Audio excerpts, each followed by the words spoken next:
You were telling us about your professional career here in Australia. Did you ever get self-employed? Yes, of course.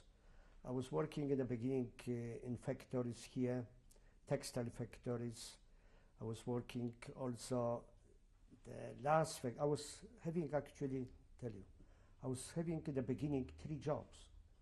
Working from 7 o'clock in the morning, then going to another factory, then in the evening, and I was working from 7 up to 12 o'clock at night. I had to do something with myself to have some money. My wife was working also. She was finishing, and we had a baby. We had to look after the baby. And the last work which I had was finishing textile. Finishing textile was in Lygon Street, and I came to this factory as a normal laborer, and eventually I started to work on machines, and eventually they made me a loom tuner to repair the looms, and eventually I became a floor manager, and eventually I became a designer. So gradually, you know, this has taken maybe 1.5 years, and in the end, I have become a co-director of this factory, because there were maybe 4 directors, so they made me also director of this factory. And I was in charge of the jacquard machines, which I knew how to repair, what to do with them. And I was working there, but also I started my own business. I started weaving scarves. So I bought myself few looms, hand looms, and one loom I remember I made myself. I made a design and I gave a loom to make to a joiner, to a carpenter. They made a loom for me. And I didn't want to lose this job because the job was extremely good, well paid. And so I had people working for me in the garages, and I was designing. Can you imagine? That was already when I had 2 jobs, not 1. I was working, but eventually I became the director. I had only 1 job. But while I was making the scarves, I was bringing the scarf to the factory at night time, to the finishing textile, to make the fringes on the scarves. Because the workers who were working over there, they were watching one machine, they didn't work very hard, they had to be experienced only, and I gave them scarves to make the fringes at night time. You know, I was paying them, I think, 5 pennies then for making the fringes to every scarf. And this was going on every night, because I was working from, I think, 6 o'clock till 12 o'clock at night. So no management was in the factory. Once I remember I didn't bring them this scarf. They were all angry with me that they were losing a job because they were getting paid for it. So right, this was my beginning. Then I decided that the scarf producing it's not good for me. And I already became a director, one director, well paid. I decided to make knitting. I bought some knitting machines together with one of my friends, and I started to knit jumpers. So we had a house. I must tell you that after 1.5 years of hard work, I had deposit of a house already, and I bought a house in Northcote, a new completely house. You know, 1.5 years or 2 years, I think.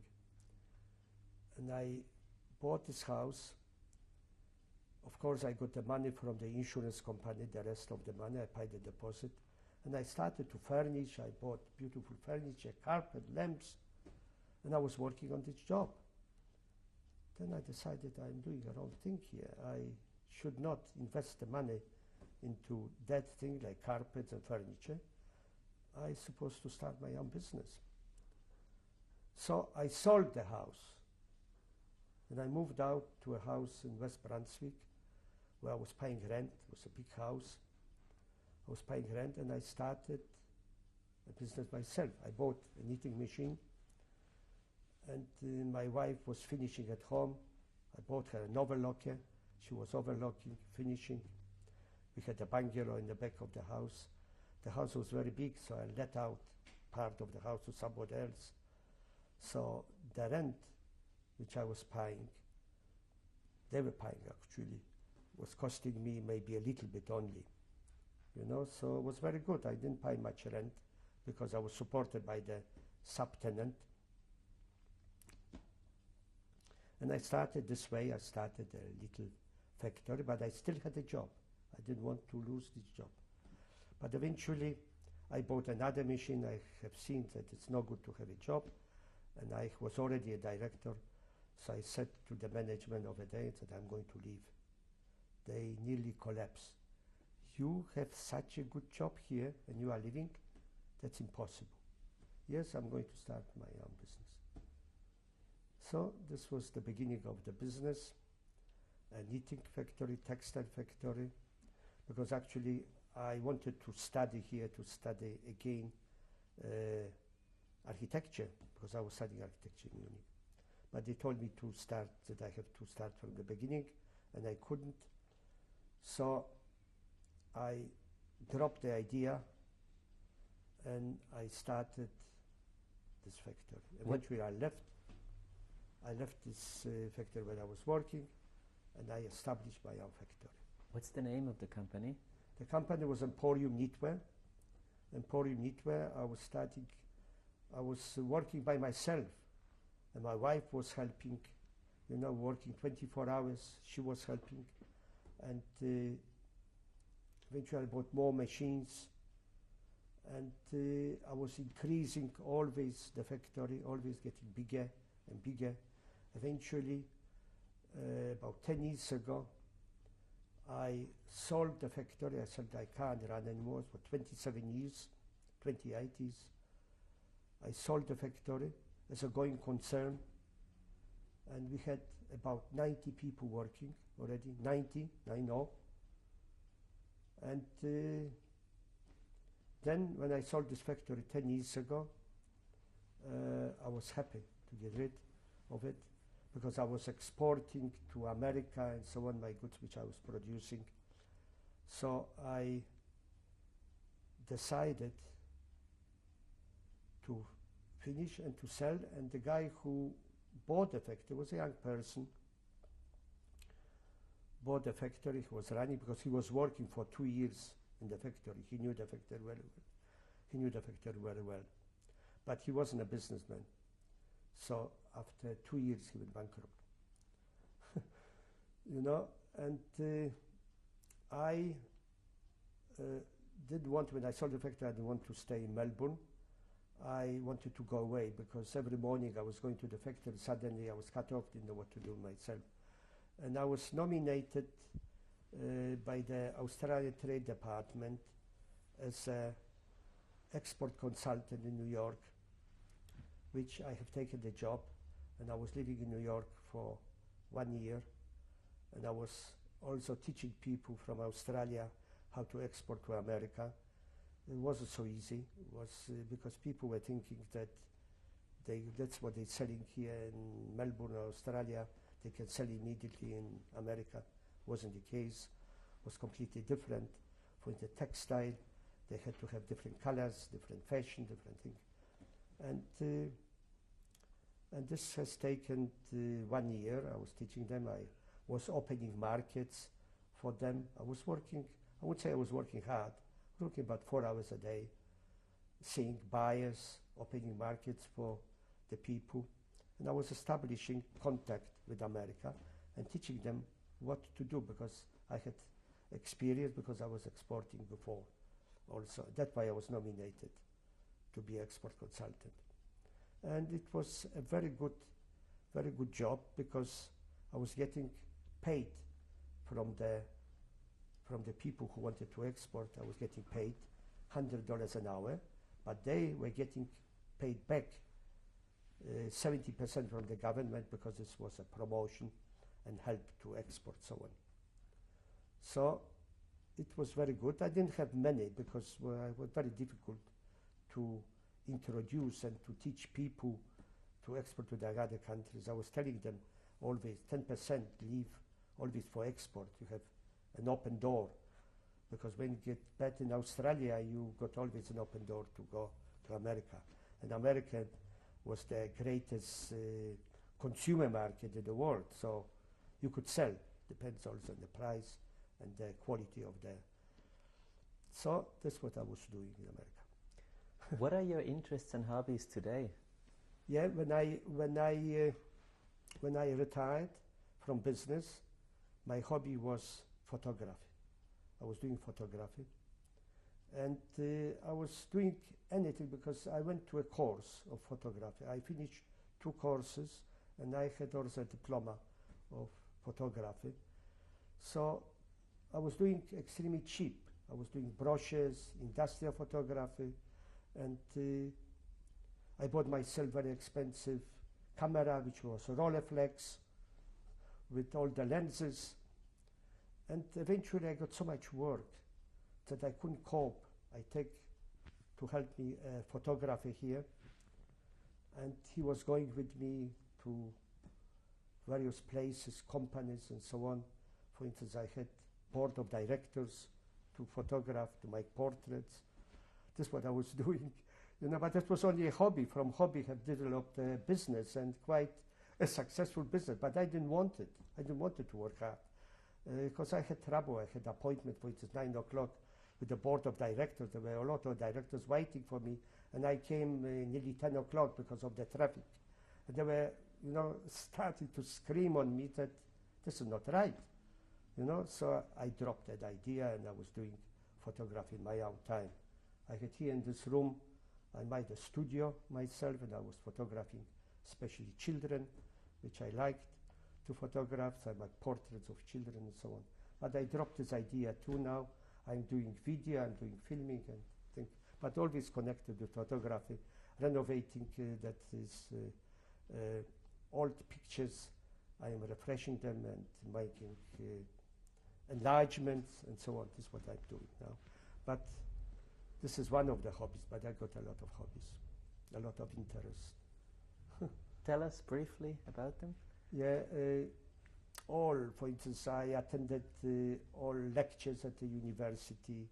You know, I attended lectures of international relation, for instance, where Professor Kohn, that was 30 years ago, 25 years ago, he was teaching international relation, and I was going to his lectures, and I remind him once of this, that I was going to his lectures, and once he couldn't start his car, so we had to push his car through. That was the governor of Australia eventually he has become, you know. And it was very interesting. I had very busy life and very interesting life, and I have a very good family, good wife, and that's all. My wife was also studying, always studying. She's a book, how to say that, bookworm. She's always likes books. She was studying medieval art, and that's it. How many children do you have? I have 2 daughters. One is living in Israel. She had 4 children, and one is living here with 2 children. I've already grown up. The daughter who was born in Munich, she's here with 2 children. They are grown up already. One daughter is 23, the other one is 22, and the grandson is studying medicine now. It's 4th year medicine. Yeah, and that's it. And also in Israel, they're very nice children, nice grandchildren. What are the names of the children and grandchildren? Yeah, so here is Selina, and the grandchildren is Anton and Justine. In Israel is Jane, and the children are 4. We start from Jakob, it's Yashi we call him. Then is Sunny, and those were born here in Australia. Then is Yasmin, she was born in Israel, and Gil was born also in Israel. And that's all. Yasmin now is a very beautiful girl. She won the content. She's on television in Israel as a young child. She's only 12 years old, and she is very nice performer on Israeli television. If you could relive the last 40 years, what would you change, if anything? What I would change, I don't think I would change. I probably wouldn't be in this textile business. I would be perhaps in a different kind of business, because it was very difficult for us to run this factory. Eventually you had so many people to look after, and you know what, labor intensive industry that was. So you had a lot of problems and trouble, and that's why I got rid of this business. I sold it to younger people, and I think only this, because I could have maybe a different, I could be in art business, which perhaps would be much nicer. Now I realize this. Have you been back to Lodz lately? Yeah, we were in Lodz in 1989 together with my sister from Israel. We went together. We went to Lodz, which was extremely dilapidated city, 1989. Was still under communist, was there actually the changeover then. And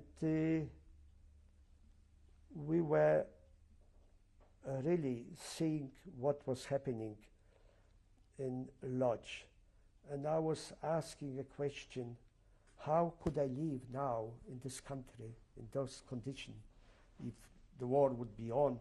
How? I couldn't live in this country like this, you know, in this environment.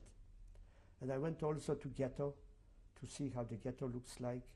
I have seen, it was actually a holiday when I was there, so everything was closed. I wanted to go to the Kashuba factory where I was working, where the children were concentrated, were bringing the children. I wanted to see I wanted to see even the wall, where the hole where they took the bricks out and so on. Of course they changed this, they increased the factory, but the factory was closed because it was a holiday, I couldn't go in. So I think I'll have to go again and have a look at this, because I'm very interested what actually happened with this part of ghetto, the Kashuba factory and so on. So, you know, I was studying in Munich, and my daughter was born in Munich, and she was actually born as she was the first child of a Jewish student in Munich. So what the Union of the Jewish Students did in Munich, in order to get the parcel, because money was not, we couldn't live from money, we had to get parcels from the Joint Distribution Committee, from UNRWA, and so on. In the parcel we had cigarettes, carton of cigarettes, chocolate, tins. And while we were selling the cigarettes, we were getting money for it. One packet of cigarettes, you could really live nicely. So I was interested to get, so what the Union of Jewish Students did, they have taken the little girl who was born on the list of the Jewish students, so she will get also a parcel, because all the Jewish students were getting special parcels. So she was getting, so we had 2 parcels, one for her, one for us. She was the youngest student, I think, in Munich, or maybe in the world, you know, joined by the Union of Jewish Students in Munich. Then I have become the secretary of the Union of the Jewish Engineers, and I got another parcel, And I had actually a very good life then in Munich by working very hard. We're going to Berchtesgaden, we're going to Garmisch-Partenkirchen for skiing. I could afford, even for the cigarette which I was getting, I could afford to have a nun for the baby, a nun. Apart of that, I got a girl who was helping in the house. We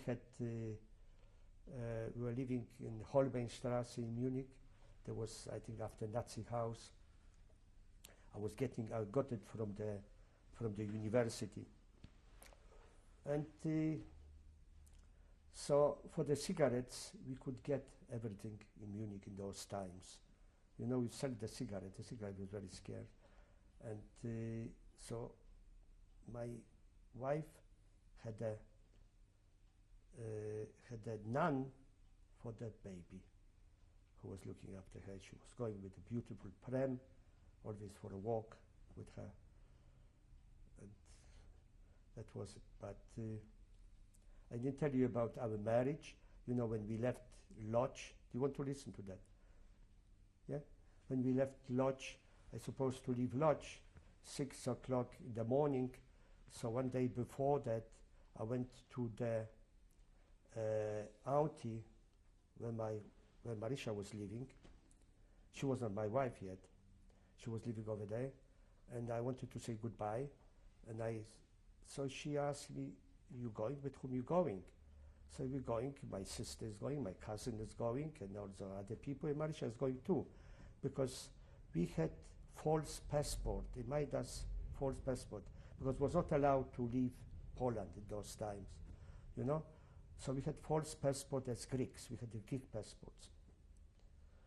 It was very interesting because they found out that was the bricha from the Zionist organization that we go to Israel, but that we are Greeks and we are not allowed to speak while we were traveling, not allowed to speak Polish, not allowed to speak any other language, only Hebrew and maybe Greek, if somebody knew. We were about 20 people. So her auntie told her, now Marisha can't go with you like this, just will go like this. So I said, we're going tomorrow morning at 6 o'clock.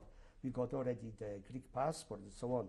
I asked her what her name is, and so I don't remember. I told her name is a Greek name, and I had also a Greek name. So I said, now she will not go with you. So I said, what do you mean she will not go? But we are all going. We already booked and everything. Now she will go with you if you marry her. So I said, how can I marry? It is 6 o'clock tomorrow morning we are going. So this is impossible. That was about 1 o'clock in the afternoon. So she told me, come 4 o'clock, I make your wedding. So that was a great surprise. So I didn't have other choice. I came 4 o'clock. She prepared the wedding. She invited all the people from the neighborhood, whom she knew from the house. And we had a wedding. We had a Jewish wedding. She invited also a rabbi, who I don't know how she got him, with a marriage contract. She was to make sure that she got a marriage contract. And she married us. 2 hours before, I didn't know that I'm going to get married. 2 hours before. So we went as a married couple, but my sister and my brother didn't know about this. I didn't even tell them. You know, so for 3 months I didn't tell them that we got married. We were ashamed. We were, you know, kids. How could we? So we were married by force. How long have you been married now? We're married 51 years. 51 years. Mr. Kohn, looking back on your life and especially on your Holocaust experience, what's the message you would like people that are watching your testimony to learn? So I am, as far as this, I'm a pessimist because I see what is going on now in the world, and I see what is going in Yugoslavia, what is going on in Rwanda, how people are killing themselves. So it is not better than it was then, you know. People are killing each other. For what purpose? So what message I can give to be better? to be human. But how people who are bad could be human? Why they are killing themselves? Why they killing people who are innocent? Why they killing children? Why they do this? You know, they ask me whether I hate German. I don't hate. I can't hate. I don't know how to hate. You know, so the message is a little bit to take the brain, not only the emotion, because the emotion perhaps are doing this, not only the emotion, because with the emotion is controlling you, common sense and brain. Let's this work together. Emotion, of course, with the brain together. Why are we doing this? We shouldn't do that. We shouldn't do that. Thank you very much.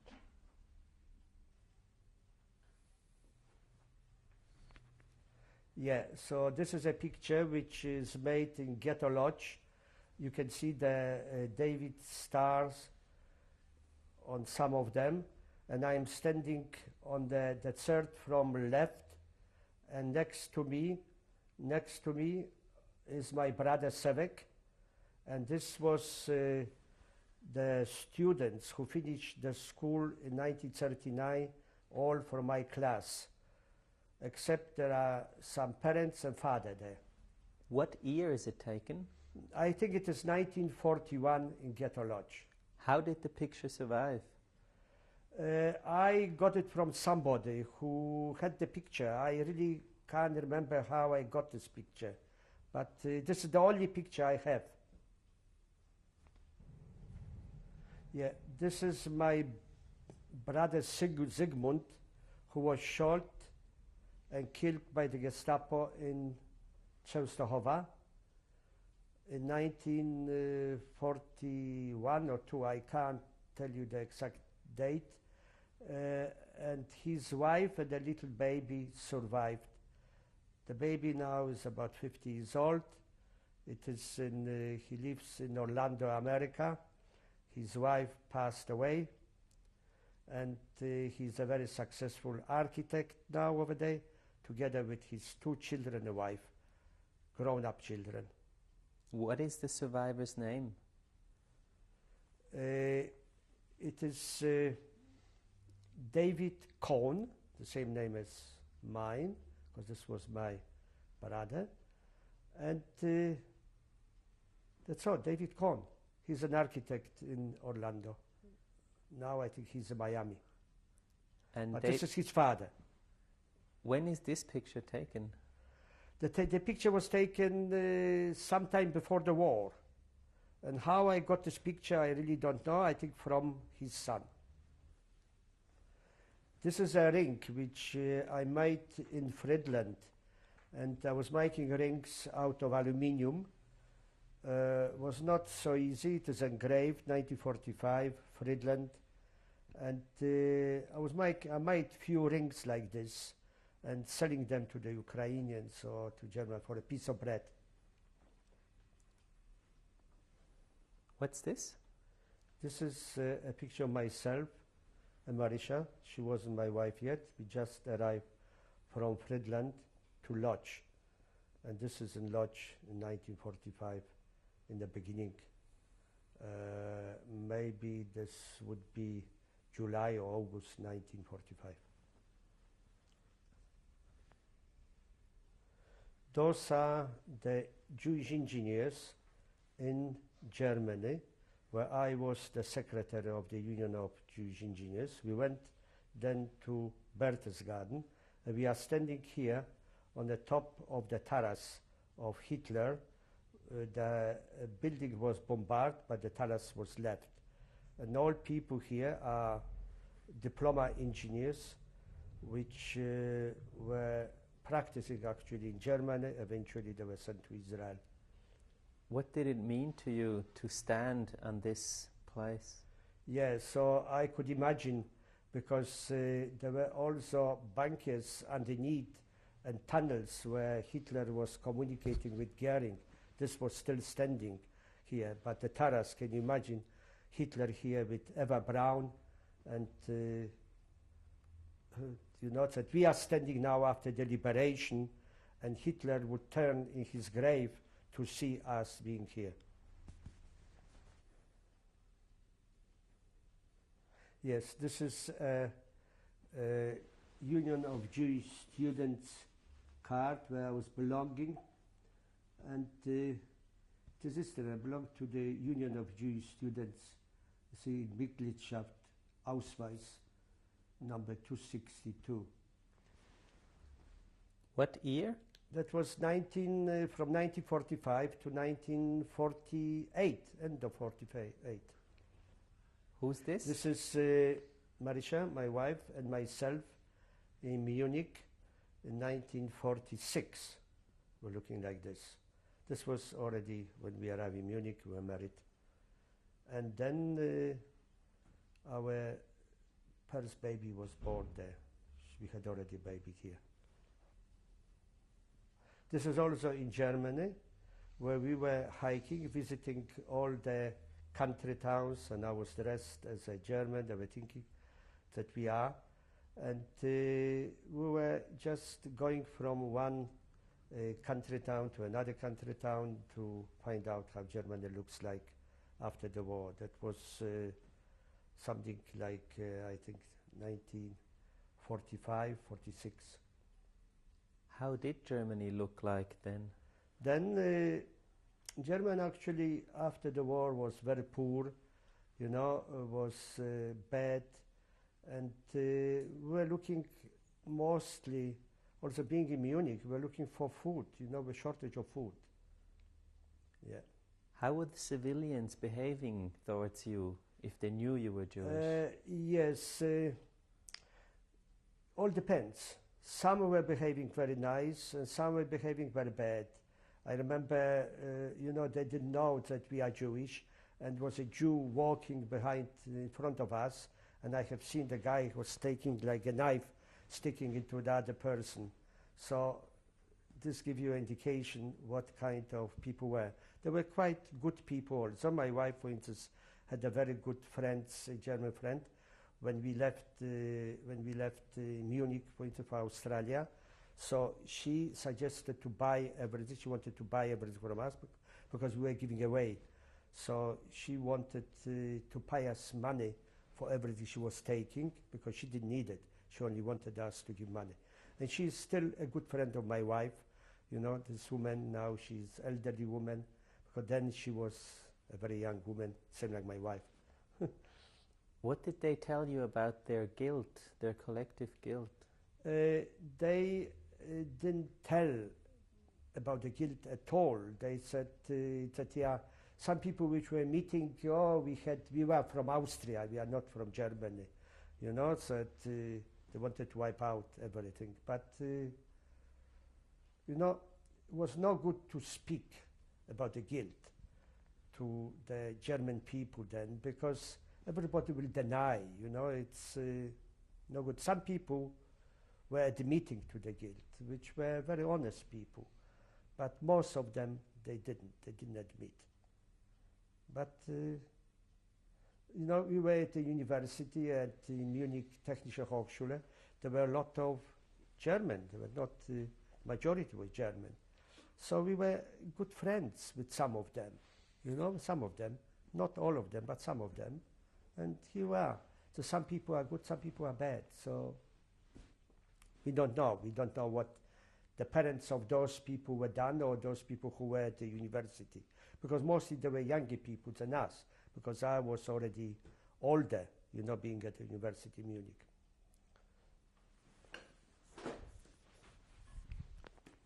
Okay. This is Selina and Graham. Picture taken, I think about 2 years ago. And that's how they look like. They probably are at a party somewhere. So Selina is my daughter, born in Munich, where she was the youngest student in the world. What's her profession? Selina is a social worker. She's a psychologist. And Graham is an architect. Very well.